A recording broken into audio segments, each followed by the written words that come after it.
I always point out, because people always refer to the stadium as the Vikings Stadium, I do always remind people it's actually the state of Minnesota that owns and operates the stadium. And what people sometimes forget about is the fact that while clearly the Vikings are our most important tenant from a revenue standpoint, they have access and use of the stadium for only 10 days a year.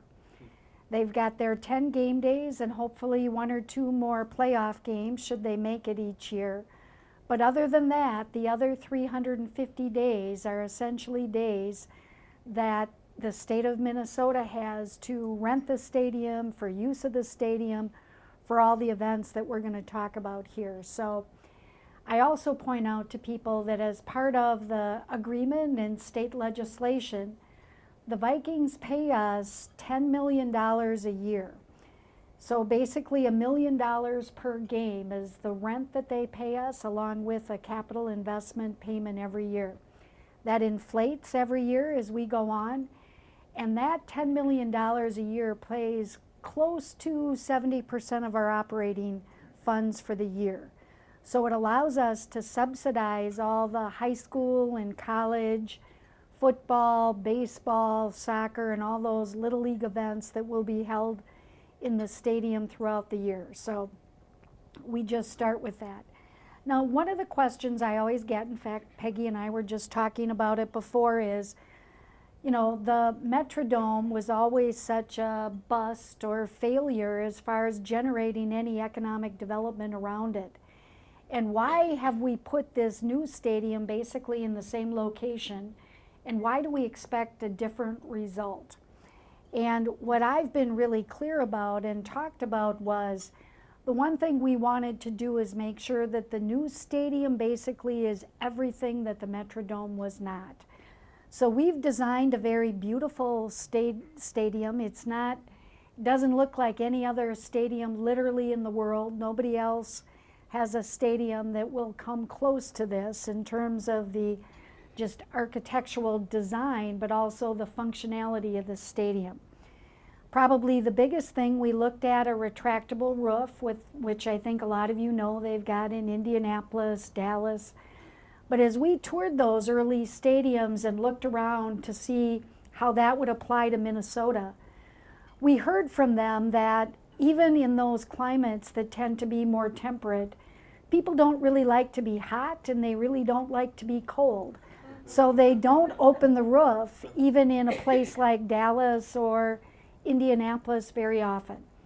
So we decided, for a variety of reasons, we were going to, based on the architect that we selected, that we were going to do this ETFE roof. ETFE is basically the name of a chemical compound.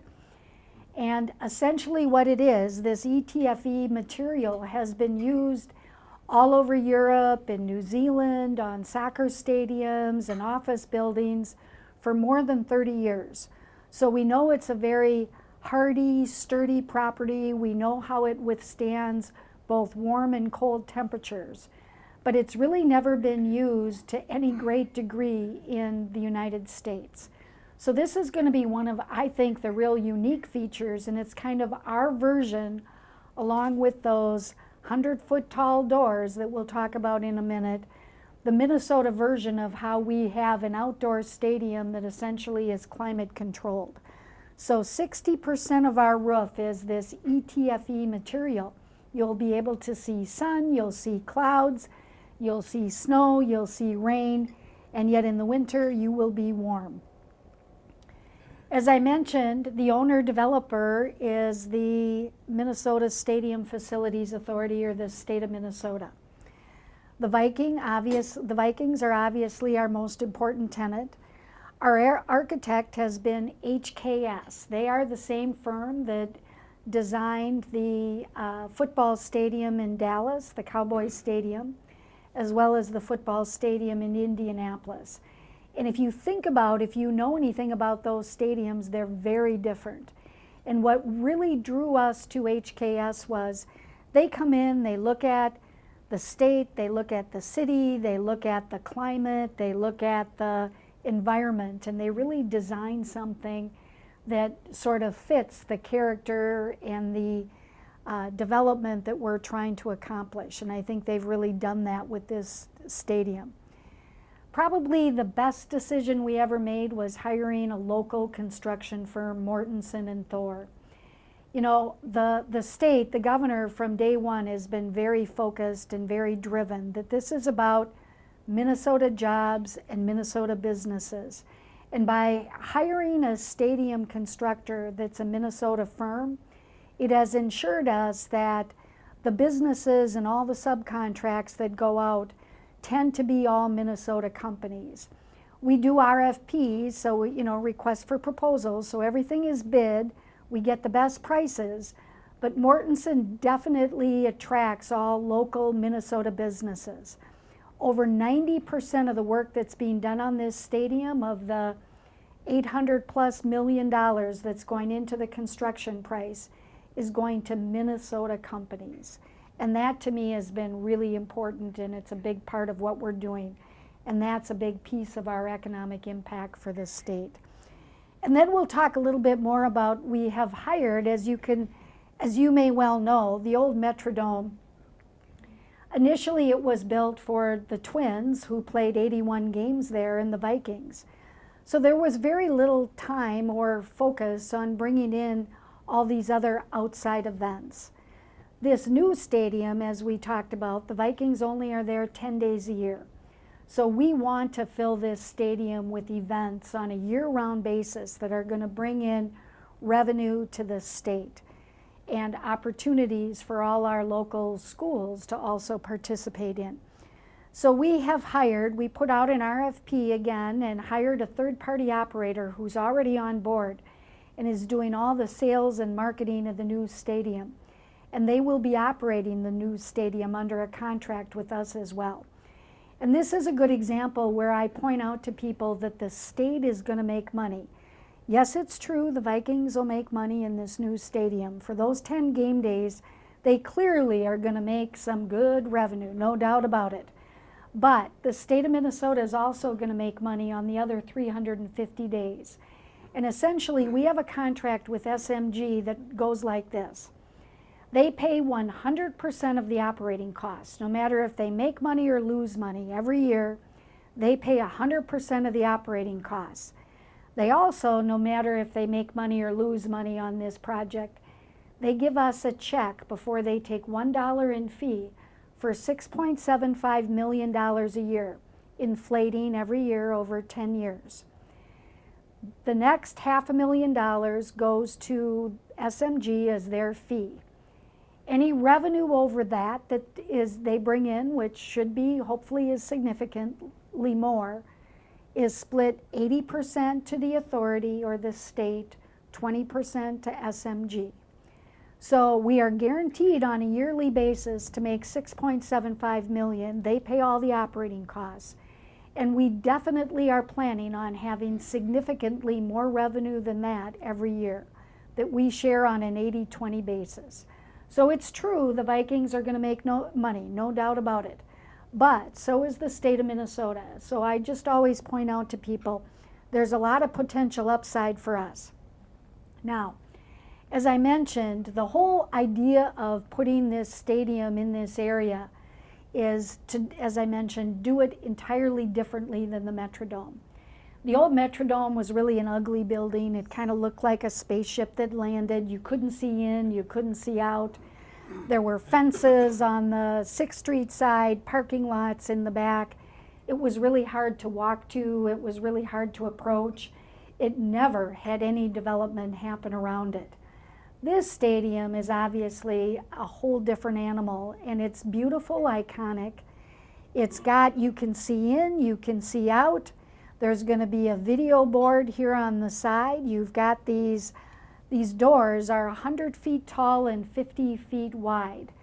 There are 5 of them, and when those 5 doors are open, you have almost the whole length of a football field that will bring in cool air into the stadium and will make you feel like, along with that ETFE roof, like you're sitting outside.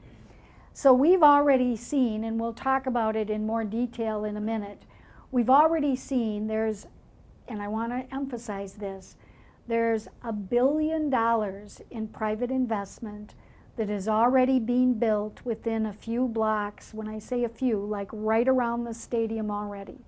And you talk to those companies and developers and firms, and they're very clear. The reason they're going there to these previously vacant parking lots that surrounded the old Metrodome is they want to be part of this development. So it's already having the impact, and we'll talk more about that in a minute. So this gives you a view, that big prow that stands about 300 feet in the air, and then this video board that's here, and then these are where those 100-foot tall doors are going to be. And that's just another view. So again, HKS and the design of this, you know, everyone says, oh, it looks like a Viking ship. Well, that it sort of does. I mean, there is that to it. But actually, a lot of it was the whole idea of the river and sort of that jagged, there's not, Mortensen will remind you, there's not really a straight line in this building, which obviously makes it difficult to construct. But it also is what gives it like this amazing presence in the neighborhood. And it sort of has this kind of jagged, kind of river glacier look, which was the original intention. I remind people the old Metrodome, it was 975,000 square feet. So this red line is the old Metrodome. This blue line is the new stadium. Guess what? 1.8 million square feet. So really it's almost twice as large as the old Metrodome. But interestingly, the old Metrodome had 65,000 seats. The new stadium has, guess what, same number of seats. It's actually 66,000. It is expandable up to about 75,000 for Super Bowl or some of these other events with temporary seating. But basically, the size of the new building is almost twice as large with basically the same number of seats. So what you're going to see in the old Metrodome, you were kind of blown into those doors in these really narrow corridors, and you'd take your life in your hands as you tried to walk around. The new stadium, you're going to walk into this completely, these very large open concourses, and I'll show you some pictures. And you're going to walk around and you're going to see this open view of the Stadium Bowl, and it's going to be an entirely different experience. This shows you the view. This actually is the view from the riverside as you look at the stadium, if you will, the north side of the building looking. And this is the east gate, or what had been previously the back of the stadium on the freeway side. Actually now is going to have this beautiful scissor park as you approach it. And as I mentioned, we've got walking trails and bike trails that go around the entire perimeter and connect all the city trails around it. So again, it's much more connected to the neighborhood. It's much more a part of the neighborhood. And this is actually the view from a finish standpoint. You can see the exterior of the building is going to be these black anthra panels with all this kind of silver accents around it. I think, you know, the naming rights partner was announced, and again, that partner was part of the Vikings revenue source, so, you know, some amount of controversy with that. But I think having U.S. Bank, a good local company with headquarters in Minnesota, is really important. And I'll tell you, they've been great to work with in terms of just the sort of subtle, classy way they've been willing to approach the whole advertising, naming rights part of the building, and I think they've done a great job. So this is actually the south gate. So again, the 6th Street side of the building. This will be the handicap access and drop off. And again, as you see this, you know, it's got a really clean, sleek look to it. And really all 4 sides of the building, as I mentioned, have kind of park, landscape areas, and are all part of that trail system. This just shows you that kind of 6th Street view, if you will. Now, what I always point out is, in order to be able to have all these big events come to us, the one thing we needed, because we are a very tight urban site, we needed some infrastructure space. And originally we were going to have this 3-block park, and it was going to run north and south. But the city came to us and said, you know what, Wells Fargo is looking to build these 2 new office towers. 5,000 jobs they're bringing downtown. If we can find a spot for them, they'd like to be located around the stadium if it's possible. But they've got some requirements if they're going to be in that area. They don't want to have to build a parking ramp, but obviously we can't give them free parking. Well, guess what? We were already planning to build a parking ramp. It was going to be somewhat of a money loser because we would only fill it on evenings and weekends. So now Wells Fargo is building these 2 17-story office towers. They're actually going to be done before the stadium is done. One will open in December of this year. One will open in March of this year. And what they agreed to do is build these office towers, and their people, they'll pay for it, are going to be getting parking at our 1,600 stall garage during the week when we were going to be empty anyway. So now all of a sudden we own this parking ramp that we're building. We also own this block, which is where the light rail station is, and underneath it there's a 450-car garage. So this really unique public-private partnership takes these 2,000 stalls, lets Wells Fargo use them during the week, paying for them, lets our guests come and use them and pay for them evenings and weekends. All of a sudden now we've got cash generators, and guess what? The cash from these 2 parking ramps are paying for this 2-block park that the city will own and that will be available for our events, but also available to city residents and people working at Wells Fargo who are around this stadium and park now will have access to this park. So our ramps are paying off 100% of the cost of those 2 blocks over 30 years. So it's been a really great partnership. So now you've got $400 million in development from Wells Fargo in those 2 towers. You've got the Armory is being renovated for $100 million. A guy by the name of Ned Abdul is renovating, bought it and is renovating it as an event center. You've got a fellow by the name of George Sherman who's doing a development back here that's going to be a hotel, office tower, and residential structure for about $120 million or so. You've got Radisson Hotel that's building a hotel behind one of these Wells Fargo towers. And then you've got Ryan Development that's doing housing in front of these towers and on the back of this park property. And there's a few hundred housing units that are going in around there. So in total, you have $1 billion in development that's already under construction. And again, directly related to this stadium going in and the investment that the state made when they stepped up on this. The other great thing is these Wells Fargo towers give us the Skyway connection to the downtown. So now when we made our Super Bowl proposal, our Final Four proposal, or if you come to the stadium for the high school football championship game in November, you can park or stay in a hotel anywhere downtown. And these blue lines are the Skyway system and walk directly all the way into the stadium.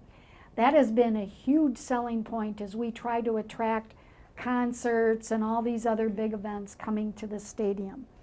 So this gives you a view. These are the 2 Wells Fargo towers that will be there when it's finished. This is that park. This is the downtown east where the light rail runs that we now own.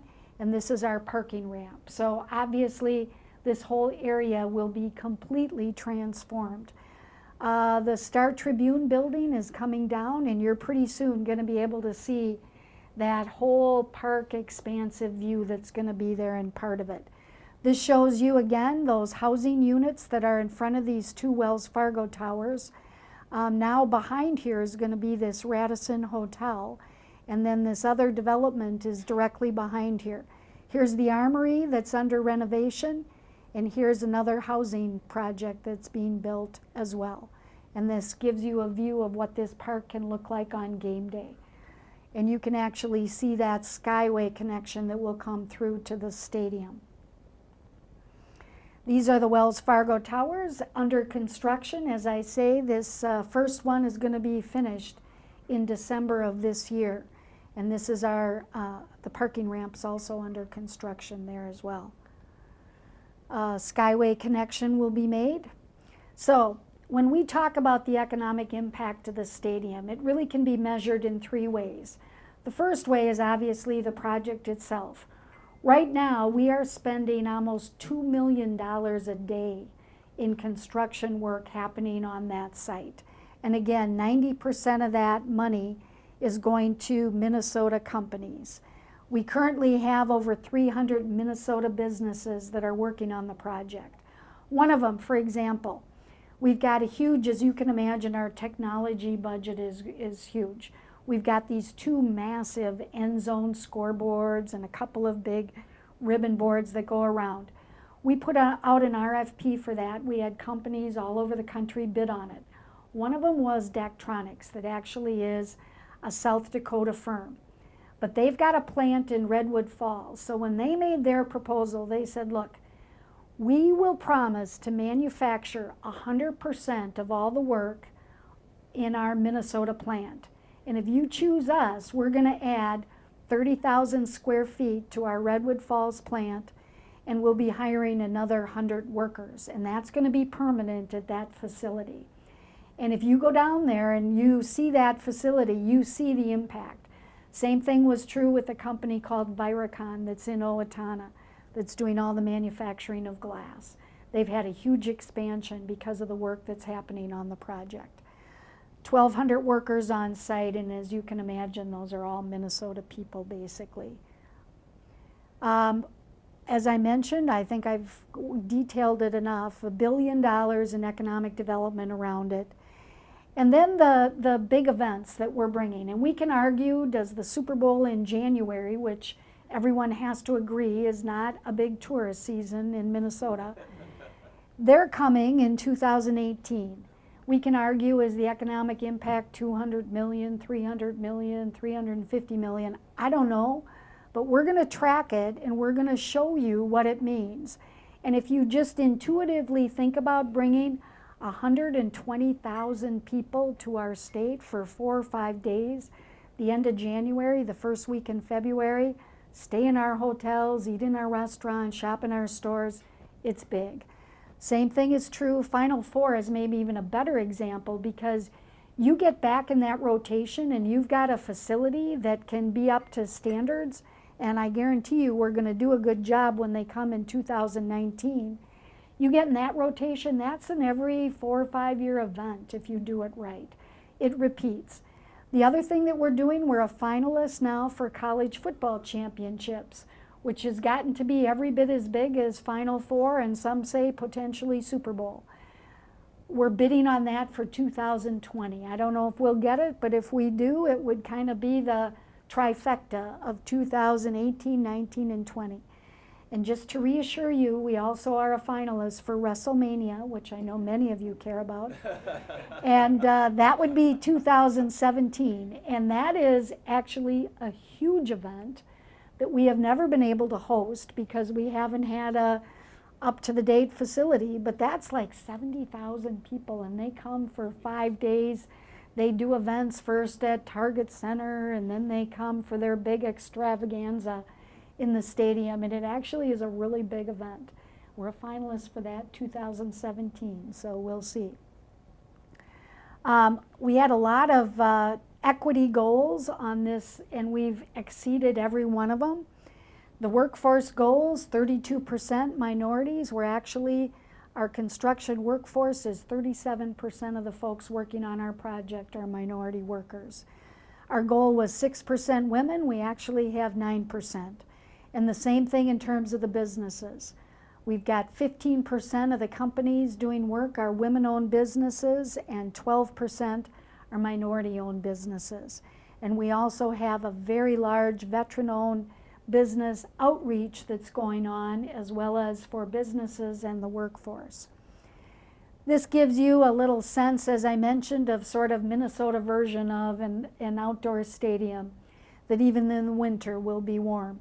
We've got these 5 doors, and I assure everyone they're actually within those big operable doors. There are low, what you might call, today somebody used the term, we had Senator Franken touring the site, and somebody used the term man doors. But the point is there's regular doors within those big operable doors. So in the winter, you obviously wouldn't open up those very large doors.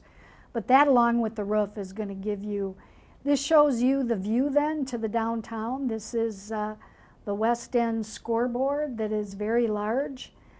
This gives you sort of the perspective of those. This is the frame for those 5 operable doors. This is how wide one of those doors actually sits, just to give you a little perspective. Obviously, technology will be totally up to date. We haven't even made our final order for what's going to go in, because we want to make sure we do it at the very end. So we've got the latest and greatest. 2 large end zone scoreboard video boards on either side. The Vikings actually paid for a lot of these technology upgrades. We didn't have it in our budget. And this gives you a view. So this 60% of the roof is going to be this ETFE material. They've started installing it in the back, and then the south side will be 40% will be this regular hard deck roof. So we kind of flip back and forth between the construction photos. So one of the things that we had to do in this stadium was we wanted to make sure we still could play baseball, you know, do all the events that have always been held at the old Metrodome. Because not only the University of Minnesota, but all sorts of private schools, 2-year colleges, high schools, they play all their spring baseball games. Like, we run games literally 24 hours a day, day and night. So they don't have to travel out of state to Texas or Florida or, you know, Arizona to play their spring games. That all will still happen. We had quite the negotiation, however, with the team, because of course the Vikings wanted the closest seats to the action of any stadium in the NFL. And we, of course, wanted a right field baseball line so that you could actually play a regulation baseball game. So what we did is, on the north side of the stadium, we've got essentially about 34 rows of retractable seating that will go in. You can see down here we've kept it all open for that purpose. And those will just come down, and they are unbelievably stable. You'll never know you're sitting on retractable seating when it's a football game. But when they retract, we have a beautiful baseball venue. In addition, it gives us one of the largest floor spaces for conventions and some of these other home shows, you know, all these things, these other events that we're going to try to attract. So it had. Interrupt, but it's 25 after we know you're on schedule. Okay, got it. And this shows you again. This is the ETFE that's going in the roof that's being installed. We put, there's, you know, you see the workers up there. This ETFE comes in panels that are 300 feet long and about 50 feet wide, and they're installed by Mortensen workers, and obviously we've got a netting system underneath it. This shows you the stadium as kind of a loft-like look, very open, contemporary feeling. This again shows you where we are in the construction process. There'll be we've got 8 club spaces that will all be available to the authority to rent for weddings, corporate events. Some of the spaces are really unusual. This Club Purple has this sort of lounge seating. The Vikings Club, 30,000 square feet, opening both to the Stadium Bowl as well as to the outside. That'll be probably one of our most rented spaces we have available. And this shows you that space that's currently being finished. It's got a field view. It's got this whole wall will have glass. It was supposed to be glassed in. The Vikings actually paid for that glass to be opened to, so you can have a completely open room that faces the Stadium Bowl on one side, and then on the other side you've got a view to the downtown. It's going to be amazing. This shows you we're already tiling space and putting in concession stands. This is another club space that I think will be a big corporate event rental space. And you can see how much we're progressing. This shows you, so this is where that retractable seating is. And this gives you a sense of what it's going to be like for these baseball games. Final Four, Frozen Four, we'll still do the dirt events and concerts. We're meeting all our schedule and timeline. And I just remind people that 14 months ago, the old Metrodome was still standing.